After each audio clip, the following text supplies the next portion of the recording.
let's keep on with travel right now. AAA predicting a record-setting holiday travel week ahead with numbers topping pre-pandemic levels. Yeah, if you are driving, you'll be among 71 million other folks hitting the road. And if you're flying, you'll be joined by nearly 6 million people at the airports.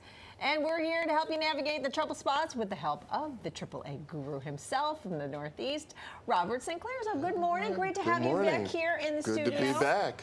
All right. You know, it seems like every year it gets earlier and earlier that people are heading out the door. I mean, it's Tuesday and you could just see already. Yes. Traffic.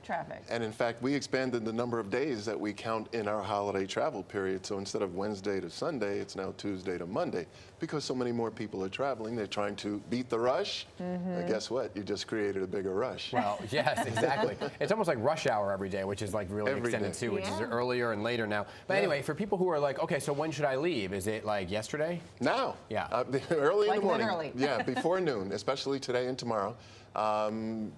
Tuesday and Wednesday are going to be very busy in the afternoon from roughly 1 or 2 p.m. to 5 or 6 p.m. In fact, INRIX did some data tracking. They do anonymous vehicle tracking. And they found that if you leave Midtown Manhattan tomorrow at 4 p.m. and you're going to the Hamptons, it will take you 3.5 hours. Ooh. Yeah. So leave now. Yeah. Thanksgiving Day itself is a good day to travel. It's usually very quiet. So go home Wednesday, get a good night sleep, wake up super early.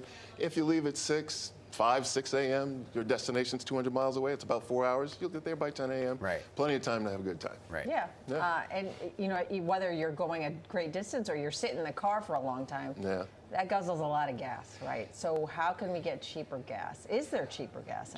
Well, gasoline right now in our area is about 29 to 56 cents less than a year ago. Oh. However, we're 2 to 3 cents higher than last week in New York City, Long Island, and Connecticut.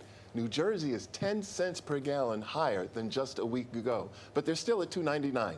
They're still one of the 32 states that are at $3 a gallon or below. But, you know, just in time for the holiday, the gas prices are creeping up, and it makes no sense. It's contrary to the fundamentals because the last week that we have data for of demand crashed compared to the week before.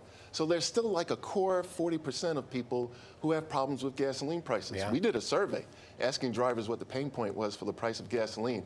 40% said $3 a gallon, that they wouldn't eat out, that they'd have to put off making a major purchase like an appliance in order to afford gasoline at $3 a gallon. And that corresponds with other numbers, economic numbers, that say that roughly 40% of the population is struggling. Well, yeah, it all adds up. But wouldn't the prices go up because of the demand this week? Isn't that why they're raising prices? Well, usually they do it based on the week before. Oh, so, gotcha, yeah, but I think they might be doing a little anticipatory. Let me ask you this, because you're expanding the travel window, right? And it's going before and later. Is that because people are actually listening to the fact that tomorrow is a crazy travel day and saying, okay, or do you find that people are just like, well, I'm going to bite the bullet and I'm going to leave when I'm going to leave, and that's it? I think it is a reflection of the fact that it gets busier and busier, so people are trying to beat the rush. Now, Americans get the fewest number of vacation days of any workers in the industrialized world.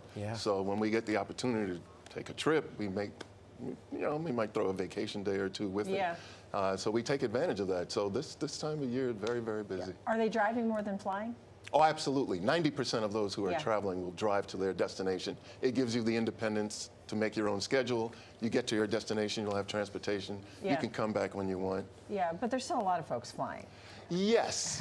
And our numbers don't correspond with the TSA numbers because of the way we measure things. Every time you go through a TSA checkpoint, they tally that. And say if you're flying from New York to California and you change in Houston and you come back the same way, many entities count that as 4 trips. We count it as 1. And we're dealing with weather, though, this time. So flight, if you're flying out, are there enough TSA agents also? There's a lot of... There's plenty of TSA agents. It's the air traffic controllers and pilots. What's with the air... Because this is like an ongoing issue, right? So is it just a pay issue? Why can't they recruit? We lost a lot of them during the pandemic. You know, there were far fewer flights during the pandemic, and I guess a lot of them retired or got laid off. I don't think they got laid off, but it's a lucrative career. Vaughn College out in Elmhurst, Queens, All right, you go there and you can get a good job. Well, it's not easy. No, it's not. It's a very demanding job. It's a 2-year training program. Wow. When you think about it, it's you know, you're controlling planes flying around. So that could be why, though, right? It's a 2-year training program. So if you started now, you can't get them on the job, and you want somebody who's qualified, obviously, to direct. And most airlines require that pilots retire at 65. Okay. I know a lot of people I know would be gone now. So Real quickly though, so how early do we need to get to the airport?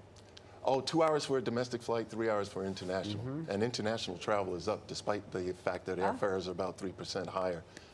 Your average overseas trip, you're going to Europe, the Caribbean, Mexico, it's probably around $2,000. All right. Yeah. And make sure your car is all good with the oil changes, the tires, everything. We are anticipating 571,000 breakdowns over the holiday travel period. About 9% will be in New York, New Jersey, and Connecticut. Flat tires, dead batteries, people locking themselves out of their vehicles are the top items. So check the tire pressure. We can talk to somebody about that. And make sure you have your battery tester, or at least just do a visible inspection. Yes, easy for you to say. And make sure there's no crud around the battery terminals, that sort of thing. Being broken down is certainly inconvenient, but it's very dangerous as well. That's why we have slow down, move over laws. You see the flashing lights, slow down, change lanes if you can do so safely. We want you to be safe this holiday weekend. Don't break down, don't drink and drive. All right, Robert Sinclair, great to see you. Good to see you. Have a happy Thanksgiving. Thank you. All the best to you.